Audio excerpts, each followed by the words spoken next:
Donc, je vous souhaite la bienvenue. Euh, Merci de vous joindre à nous pour un midi conservation organisé mensuellement par le regroupement des organismes de conservation du Québec.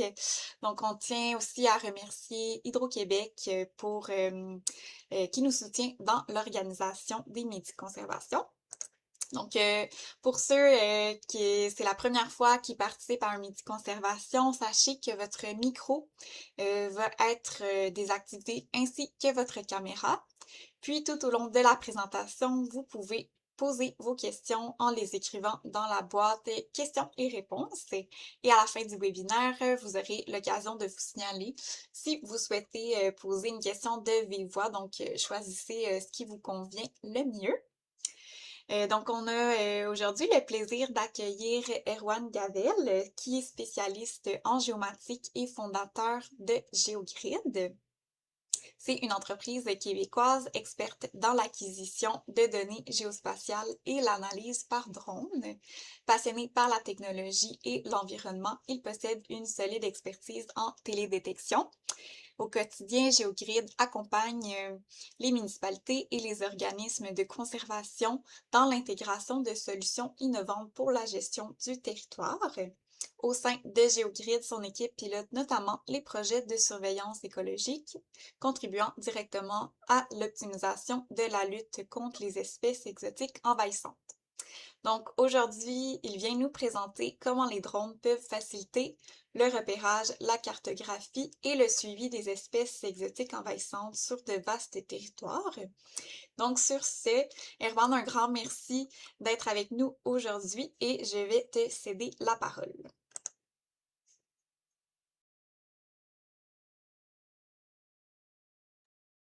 Est-ce que vous m'entendez? C'est bon, oui. C'est bon, parfait. Merci beaucoup pour l'introduction. Belle introduction. Je suis ravi d'être présent aujourd'hui. Merci beaucoup de m'avoir invité à présenter pendant cette belle période de 45 minutes. Donc, sur un sujet qui nous tient énormément à cœur, les plantes envahissantes et l'utilisation des drones pour voir comment on peut utiliser en fait ces outils-là pour optimiser le temps sur place, réduire plein de risques sur le terrain.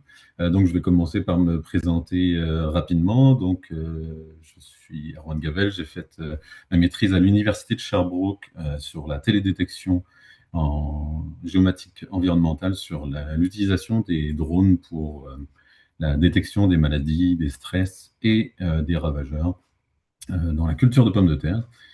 J'ai ensuite trouvé un emploi à Montréal dans une entreprise spécialisée en développement de solutions drones. Donc, c'était vraiment de travailler avec les ingénieurs mécaniques et électroniques pour intégrer des capteurs, pour cartographier certains éléments du territoire, pour essayer de vraiment de comprendre le besoin client initial et de travailler à l'innovation et au développement de nouvelles technologies drones. C'était un contexte très industriel, donc au niveau des valeurs, je m'y retrouvais moins. Donc, il y a 10 ans, l'année prochaine, au printemps prochain, ça fera 10 ans que j'ai créé GeoGrid. Donc, j'ai créé une entreprise au Québec qui se spécialise sur le suivi du vivant.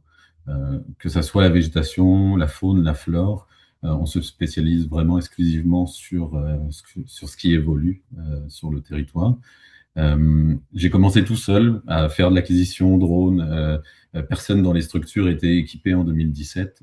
Donc là, je faisais vraiment de la prestation, acquisition d'imagerie par drone. Je faisais les traitements, les analyses géomatiques. Et au fur et à mesure, je pense que vous l'avez tous vu, la nouvelle technologie, elle a vraiment évolué. Les drones sont rendus très accessibles ou de plus en plus accessibles. Les capteurs, les caméras, les logiciels de planification de mission pour pouvoir cartographier le territoire. Donc là, GeoGrid a évolué et puis on est rendu maintenant une équipe basée à Sherbrooke dans un bureau.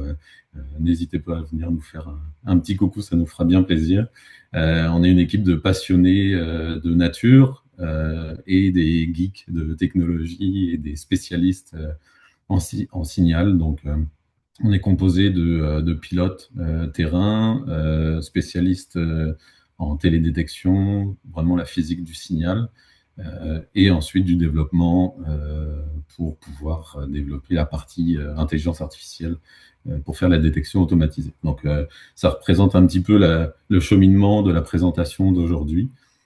Donc, je veux vraiment vous amener vers où est-ce qu'on est rendu euh, au Québec, quels sont les projets qui voient le jour et qui ont vu le jour ces dernières années.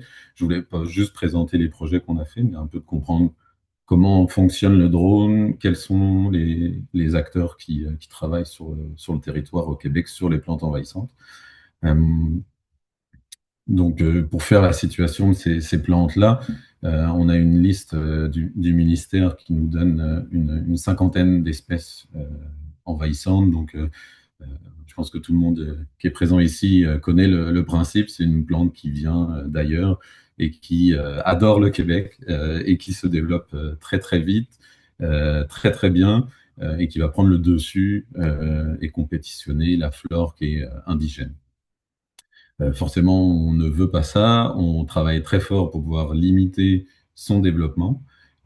Et ça coûte cher, ça prend du temps, ça prend des conditions d'opération qui sont assez laborieuses. Et quand on parle des plantes envahissantes en milieu aquatique, sur le fleuve ou d'autres rivières, on a des problématiques liées à la navigation ou aux infrastructures qui sont présentes. Donc, celles que peut-être vous connaissez déjà, les fameuses, le roseau commun, euh, qu'on voit beaucoup sur le bord des autoroutes, la renouée du Japon, très prisée par les particuliers parce que c'est très joli, mais ça se développe beaucoup. La berce du Caucase, le panais sauvage et le myriophile à épis parmi toutes les plantes envahissantes. On fait de l'inventaire habituellement sur le terrain, donc qu'est-ce que ça pose comme défi? Donc on parle principalement d'accès difficile, les milieux humides, les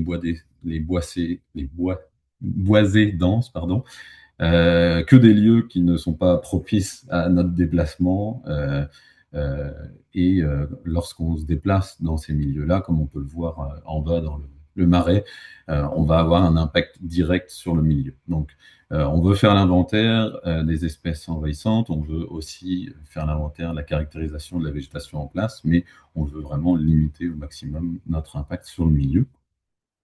Et ces méthodes-là sont souvent des méthodes soit terrestres, soit par d'autres moyens, par exemple en chaloupe sur les rivières, qui sont très chronophages et coûteuses, et qui donnent une certaine vision du milieu depuis un point de vue qui se situe à 1,50 m ou 2 mètres selon les personnes. Et on voit très bien sur l'image en bas que on a du mal à projeter le type de végétation qui est en place au bout du marais. Et forcément, il y a des risques pour les personnes. J'imagine que parmi vous, il y a des gens qui ont des belles expériences sur le terrain.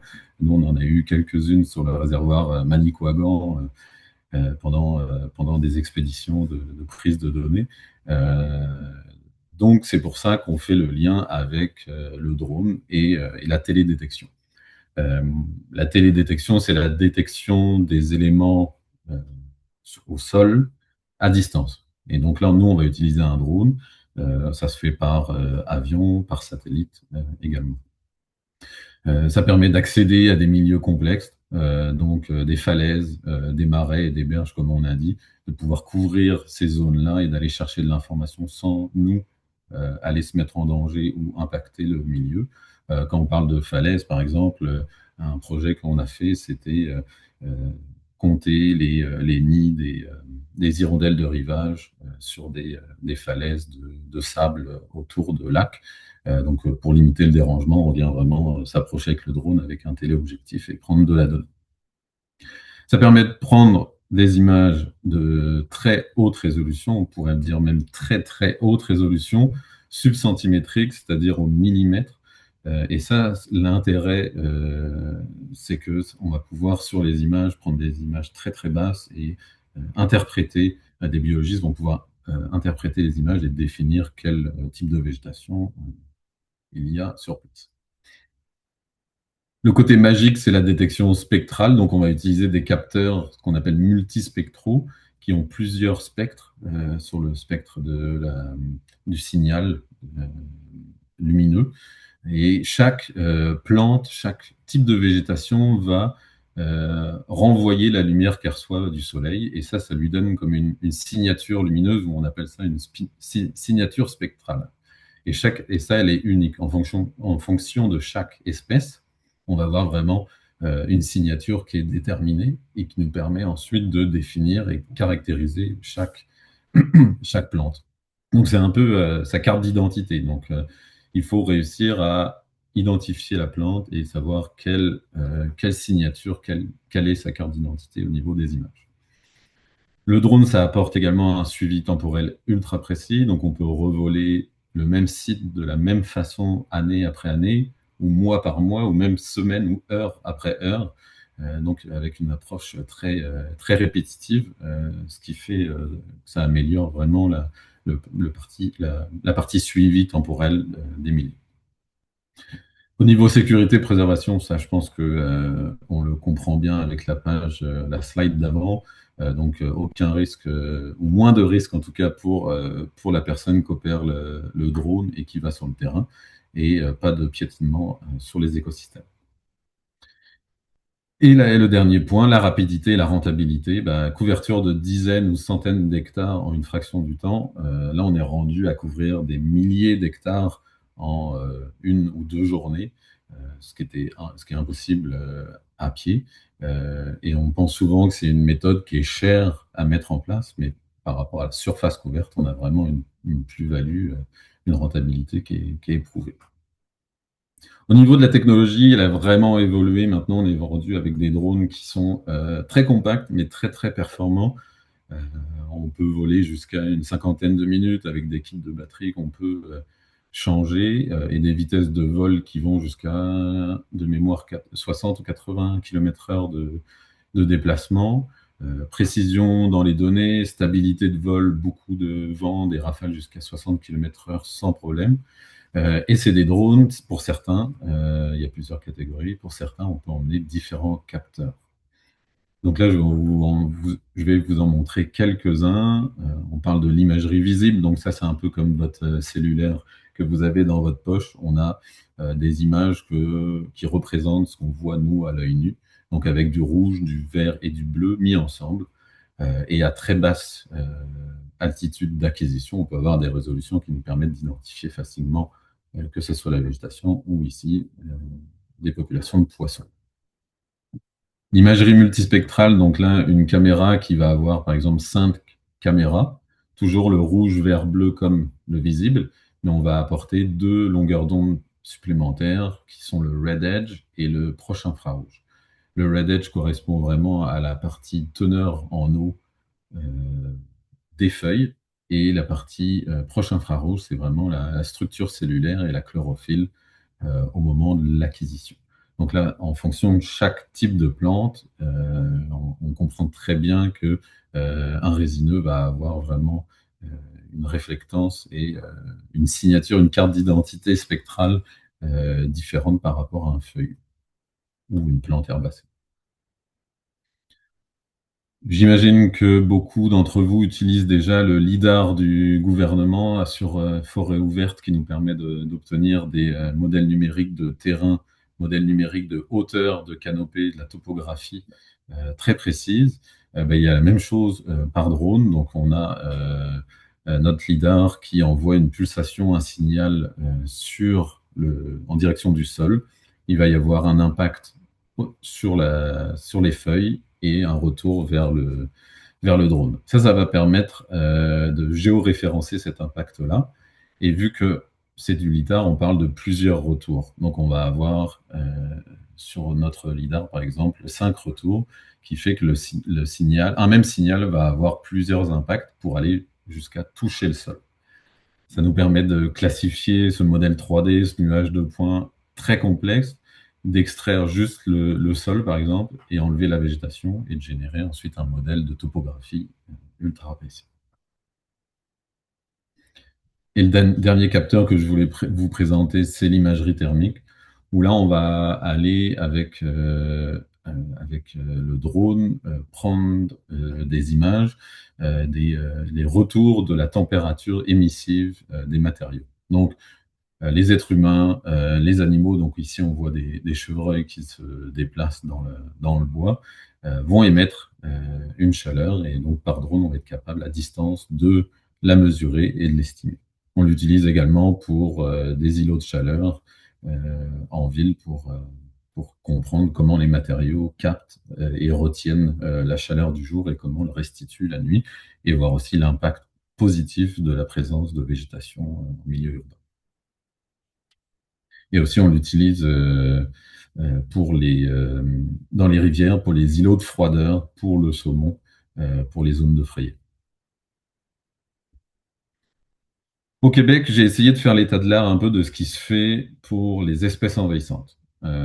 Comment les drones sont utilisés et sur quelle espèce, à quelle période de l'année, sur quelle méthodologie, pour comprendre un peu est-ce que ça brasse au Québec sur cette approche-là. Et en fait, il n'y a pas grand-chose de disponible sur Internet. Alors, j'imagine que beaucoup d'entre vous, peut-être, ont fait des tests, des essais avec des drones sur des espèces envahissantes. Je n'ai pas trouvé les publications, mais donc j'ai trouvé deux publications. La première de Antoine Caronguet qui, est, qui a fait une maîtrise, un mémoire de maîtrise sur la cartographie du roseau commun. Et donc ça, c'est à l'Université de Montréal. Donc là, ils ont fait des vols à très basse altitude, à 12 mètres, pour prendre des images visibles, RGB, à très haute résolution. Donc ce qui nous donne une résolution spatiale de 1,5 mm par pixel. Derrière, il a utilisé un réseau neuronal convolutif, d'intelligence artificielle pour pouvoir faire la détection des modèles spatiaux de chaque plante, et ça à dates différentes. Et ça, c'est le point très important de ce mémoire-là, c'est que, excusez-moi, la télédétection a été faite à différentes dates, ce qui a permis de voir l'évolution de cette plante-là avec son cycle, et d'essayer de voir à quelle période quelle est la meilleure période pour pouvoir aller la cartographier et la détecter, et de pouvoir entraîner un modèle qui va être très performant. Donc là, dans son mémoire, l'efficacité de l'intelligence artificielle a été prouvée. Le timing, comme je disais, ciblé la fin de l'été pour détecter les inflorescences du fragmite, c'est la plus performante. Euh, et ça permet d'éliminer 95% des faux positifs dans les zones traitées qu'il a trouvées. Et donc, forcément, on est bien content. Cette approche pourrait être généralisée à d'autres espèces envahissantes au Québec. Euh, donc, ça fonctionne plutôt bien là-dessus. Le deuxième projet, c'est un projet qui a visé plusieurs espèces envahissantes sur la ville de Québec en 2024 par le Centre de géomatique du Québec. Cette espèce, la berce du Caucase, les deux nerprins connus, les trois renouées bohème, sakhaline et du Japon, et encore une fois, le roseau commun. À deux dates, en automne et au printemps, pour la détection précoce de la berce du Caucase. Donc là, les résultats étaient plutôt prometteurs. Le modèle le plus performant, c'est le roseau commun, encore une fois. Donc là, on est quand même assez sûr que ça fonctionne de manière générale avec cette plante-là. Malgré un jeu de données limité. Et là, ça me permet de faire le point sur l'annotation, l'entraînement de ces IA-là qui fonctionnent très bien, mais ils ont besoin d'avoir énormément de jeux de données d'entraînement. Donc là, on va lui dire, ça c'est du roseau commun, ça c'est du nerprin, ça c'est de la renouée, et avec des situations, des dates, des éclairements, des stades de croissance qui sont variés, qui va permettre d'avoir un modèle solide puisqu'on a beaucoup, beaucoup d'annotations. Donc là, les résultats que je vais vous présenter de nos projets aujourd'hui, c'est au stade d'aujourd'hui et sont toujours, toujours en développement et en amélioration au fur et à mesure où on va voler, on va acquérir des données, des situations et des styles de développement de plantes. Les résultats pour les renouées et la berce du Caucase sont encourageants, mais nécessitent des améliorations. Et pour le nerprin, ils avaient des données, mais pas suffisantes pour développer un modèle fiable. Donc là, on vous parle de l'échantillon qui doit être conséquent. Et donc, une fois qu'on a parlé des deux projets que j'ai trouvé de l'information, je vais vous parler de deux projets que nous avons réalisés, donc avec Nature Action Québec à Longueuil et l'autre avec le COGESAF sur la Châtaigne d'eau. Donc, c'est une demande qui a été faite par la ville de Longueuil avec Nature Action Québec pour caractériser le boisé Roberval, qui est un lieu idéal pour vous présenter les problématiques potentielles d'une opération de vol de drone en milieu semi-urbain ou vraiment urbain. Donc là, dans Longueuil, on est à proximité des résidences. On est juste à côté de l'aéroport euh, j'ai oublié, de Saint-Hubert. Et quand on regarde la carte, et vous pourrez trouver le lien dans le chat, c'est l'outil drone de Transport Canada.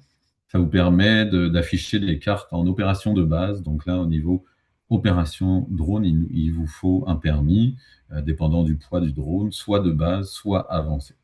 Donc là, ici, si je prends mon outil, le lieu est vraiment ici. Et en opération de base, c'est un gros cercle rouge. On n'a clairement pas le droit d'opérer le drone sur cette zone-là. Lorsqu'on a un permis de pilote d'opération avancée, notre lieu se trouve ici. Et donc, on n'a plus du rouge, on a du orange. Donc là, on a une coordination à faire avec le gestionnaire de l'aéroport. Et ici, on a un héliport proche. Donc, il ne faut pas oublier que le drone, c'est un aéronef qui circule avec les autres avions, les autres aéronefs. Donc, quand on va opérer pour faire la détection d'espèces envahissantes, il faut vraiment connaître les problématiques d'opérer avec les hauteurs de vol permises maximum, etc. Et donc, nous, on est allé voler à cet endroit-là, et c'était le jour où il y a eu une démonstration d'entraînement d'hélicoptères militaires sur place. Donc, il fallait vraiment coordonner avec ces opérations au niveau aérien. Donc voilà à quoi ça ressemble sur place. On se délimite une zone opérationnelle de sécurité puisqu'on est sur un espace public. Il ne faut pas que les gens puissent venir sur la zone de décollage, atterrissage, et où on a une belle visibilité sur le boisé environnant. Donc là, sur place, on était deux. Il y a le pilote et aussi l'observateur visuel qui permet, même si on est équipé d'un parachute, niveau sécurité, de se déplacer et de suivre le drone pour être sûr que personne n'est survolé pendant les acquisitions des données. Donc, on était au mois de novembre, quasiment plus de feuilles dans les arbres. Alors, j'ai oublié de dire pourquoi on était mandaté. C'était détecter le nerf prun, la renouée du Japon et le phragmite, mais aussi de caractériser les étangs vernaux potentiels pour la rainette faugrillon pour protéger les sites de reproduction. Donc là, pourquoi on a choisi cette date-là? Puisque on voulait être capable de détecter le nerf prun et la végétation au sol sans être bloqué visuellement du dessus par les arbres. Donc on a essayé d'avoir plus de feuilles dans les arbres, mais toujours avoir des arbres sur le nerf prun, par exemple. Donc le premier vol qu'on a fait, c'est un vol de lidar qui nous a permis de- de générer un modèle numérique de terrain, un modèle 3D complet de la végétation, et de caractériser la hauteur des arbres et des arbustes qui sont en place. Donc on a ici un terrain de baseball ici. Là, ici, on a vraiment des arbres qui sont plus grands, plus denses. Et autour du marais, on a un peu moins de densité et des arbres plus arbustifs. Quand on prend ce modèle de 3D là, on vient le couper en tranches sur l'axe vertical pour comprendre comment notre végétation est âgée. Donc on a tellement de nuages de points qu'on est capable d'isoler chaque arbre et de lui attribuer des valeurs de hauteur, de diamètre de couronne, de surface de couronne, de hauteur de tronc par rapport au sol. Et donc on crée comme une bibliothèque de chaque arbre. Ensuite, vu qu'on ne sait pas de quel arbre il s'agit, on vient coupler avec de l'imagerie visible et d'autres types d'imagerie que je vais vous présenter après. Mais ça permet vraiment de classifier chaque arbre par sa hauteur. On sait que le nerf prin va jamais faire 20 mètres de haut. Donc on va pouvoir les isoler grâce à ça. Au niveau rendu cartographique pour les étangs vernaux potentiels, par exemple, modèle de hauteur de canopée, donc c'est-à-dire de la topographie, mais sur le top des arbres, pour savoir la hauteur de ces arbres-là.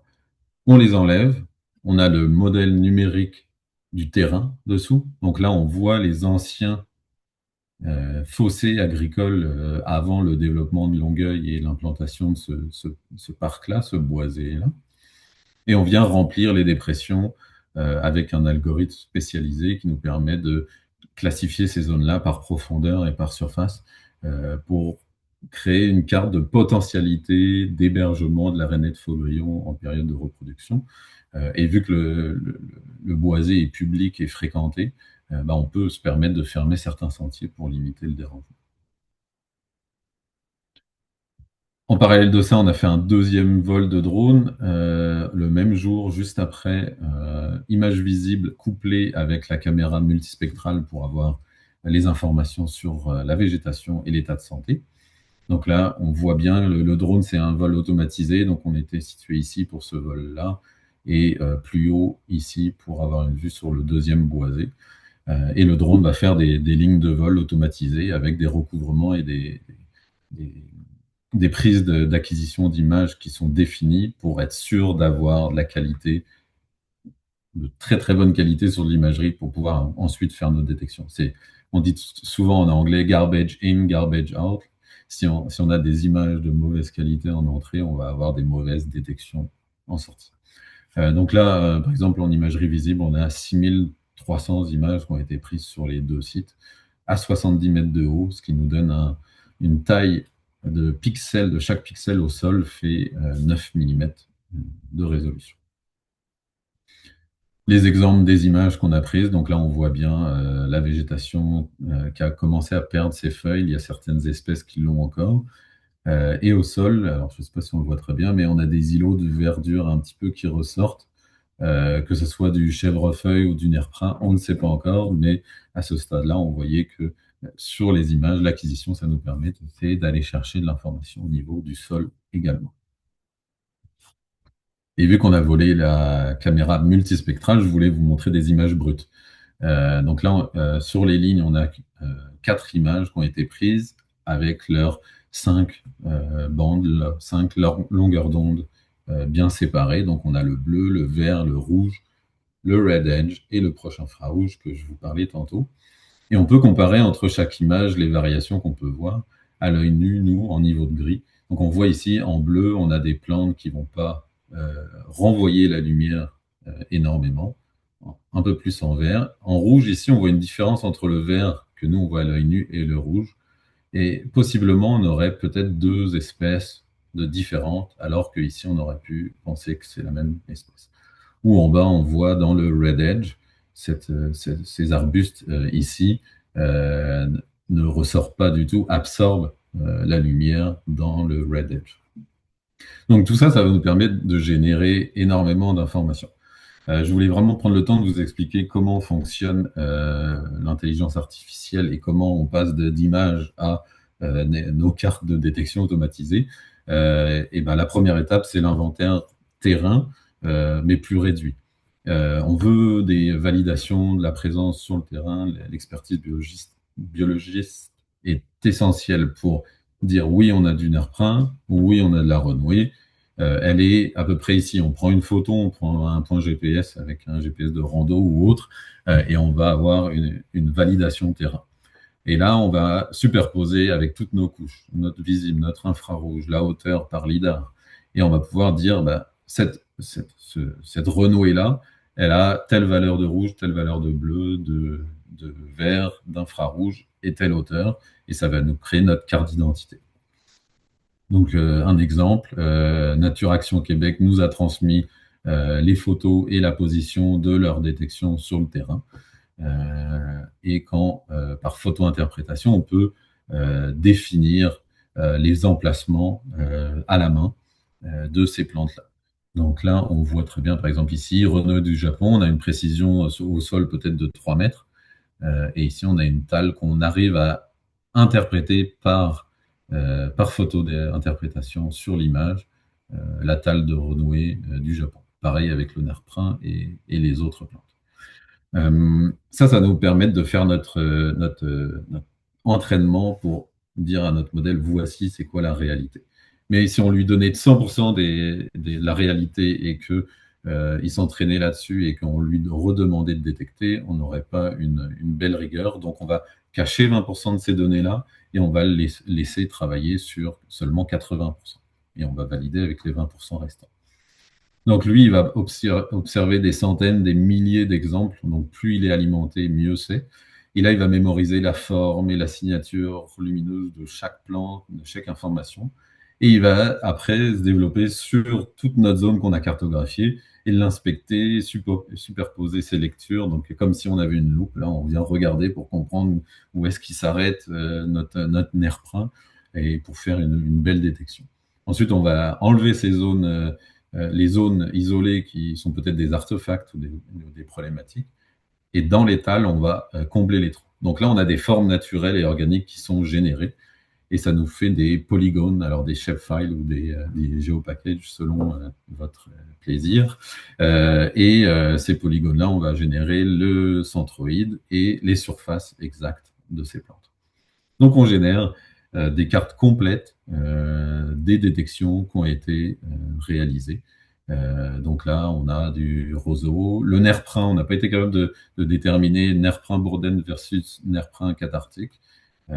Et la renouée du Japon également qui a été présentée sur place. Donc ça, on génère des cartes, des shapefiles avec de la donnée géolocalisée et qui permet d'année après année de pouvoir faire le suivi de tout ça. Un autre projet, le deuxième que je voulais vous présenter, c'est les châtaignes d'eau. Donc ça fait plusieurs années, depuis 2023, qu'on accompagne le COGESAF sur l'accompagnement pour le ramassage, donc la détection par drone sur des zones qui sont inaccessibles pour qu'ils puissent ensuite aller en chaloupe, malheureusement en allant dans le milieu, mais pour aller les ramasser. On a vraiment une approche chirurgicale où quand on a une détection, on peut se rendre sur place pour l'enlever. La châtaigne d'eau, je pense que vous le savez tous, il suffit d'un individu pour que l'année d'après, elle se répande un peu partout. Donc on a fait l'approche en plusieurs années. Donc la première zone, c'est vraiment ce delta-là, qui est la croisée entre la rivière Saint-François qui vient jeter dans le lac Saint-Pierre et la Yamaska qui vient ici. Euh, la deuxième année, on est allé vraiment plus loin en allant jusque cette pointe-ci pour cartographier toute cette zone-là. Et cette année, nous sommes restés dans cette zone-ci. Encore une fois, je remets la carte d'opération, la carte aérienne. On a une zone militaire au-dessus du lac Saint-Pierre, puisqu'il y a des essais régulièrement, en tout cas plusieurs fois par année, de munitions dans le lac. Donc j'ai appris ça. Je ne me positionnerai pas là-dessus, mais des fois la zone est active et on ne peut pas voler sur place. Donc là, il a fallu vraiment coordonner avec la structure militaire en place pour pouvoir avoir le droit de voler la deuxième année sur vraiment toute cette zone-là qui est dans la zone militaire. Une illustration de la rivière Saint-François à droite, la rivière Yamaska à gauche, et le lac Saint-Pierre au fond. Donc nous, on est dépositionnés sur ce petit bras-là, tranquille, dans notre chaloupe, et on voit ici un impact, un tracé d'une chaloupe sur cette zone-là. Donc, imaginez faire à la chaloupe un quadrillage complet de toute la zone. Je pense qu'on aura une belle dégradation.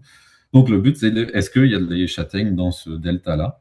Euh, donc là, c'est une vue de notre setup. On a le capitaine de la chaloupe avec un pilote drone une génératrice à essence sur place. Donc ça, on a bien hâte d'avoir des génératrices assez de, de grosses capacités électriques pour pouvoir recharger nos batteries. Mais actuellement, on fonctionne avec une génératrice thermique, euh, notre drone et notre chargeur qui nous permettent d'être autonomes toute la journée.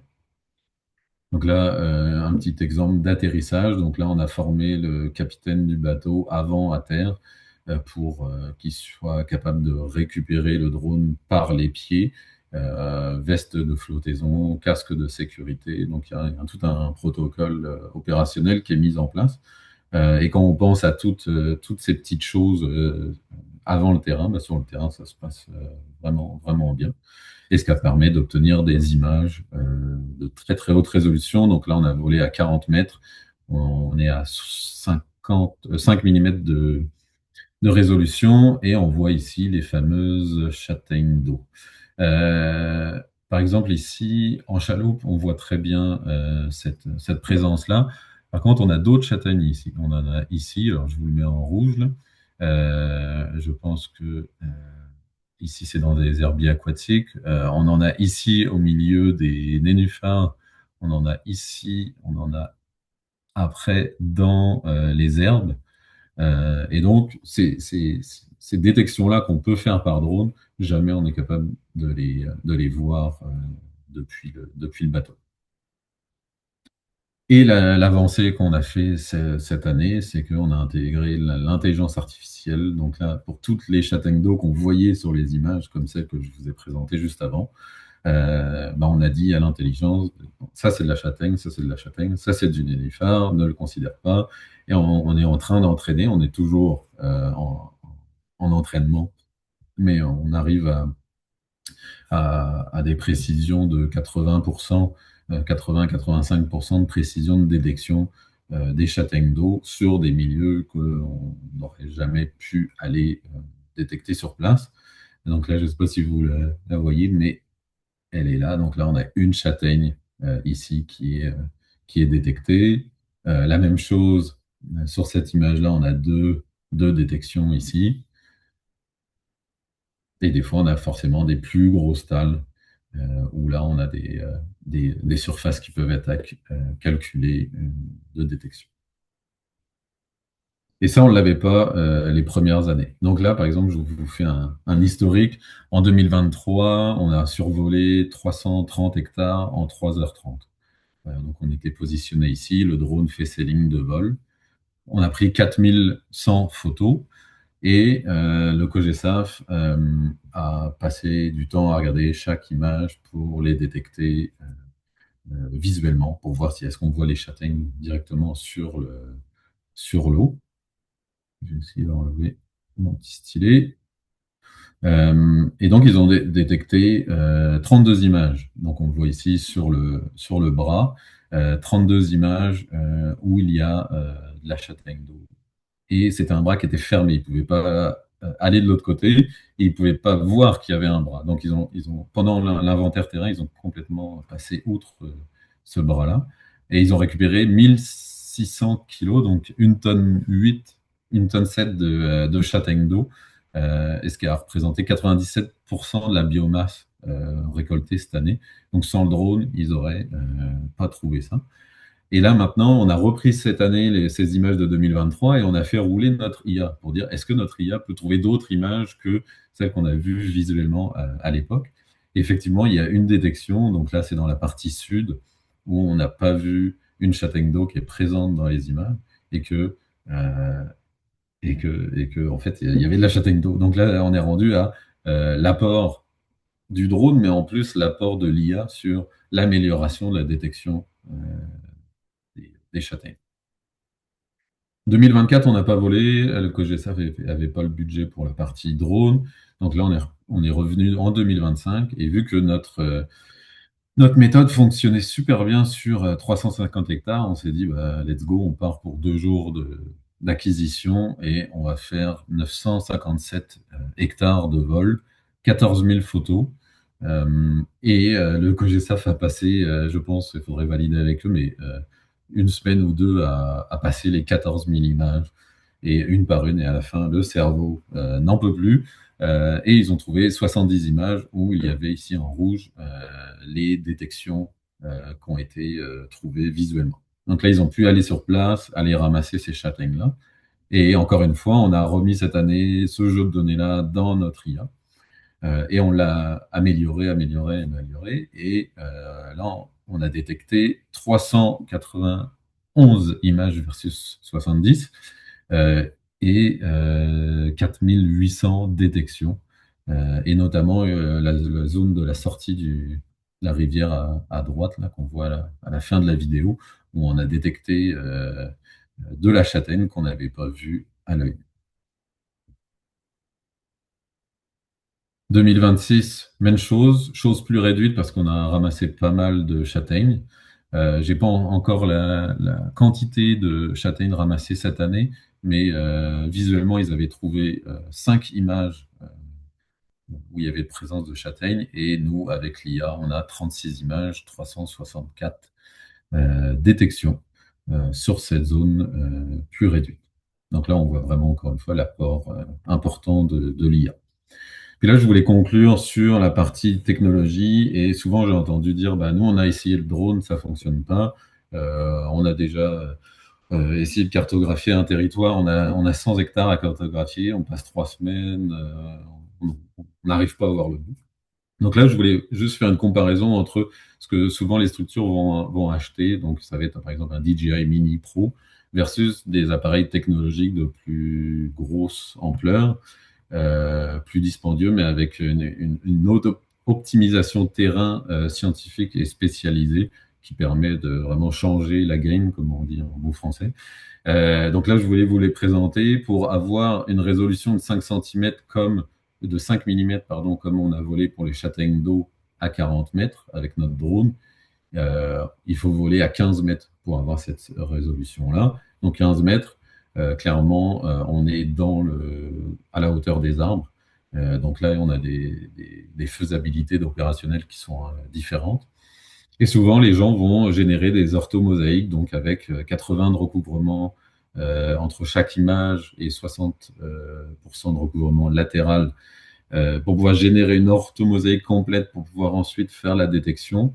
Nous, on a développé une méthodologie spécifique qui nous permet de réduire à 10% le recouvrement entre ces données-là et de faire la détection des images sur chaque image, la détection des châtaignes sur chaque image et de géoréférencer ces détections-là par la suite. Donc là, sur le terrain, pour 100 hectares de cartographier, nous, on met à peu près 20 minutes contre 6 à 8 heures de vol pour un appareil de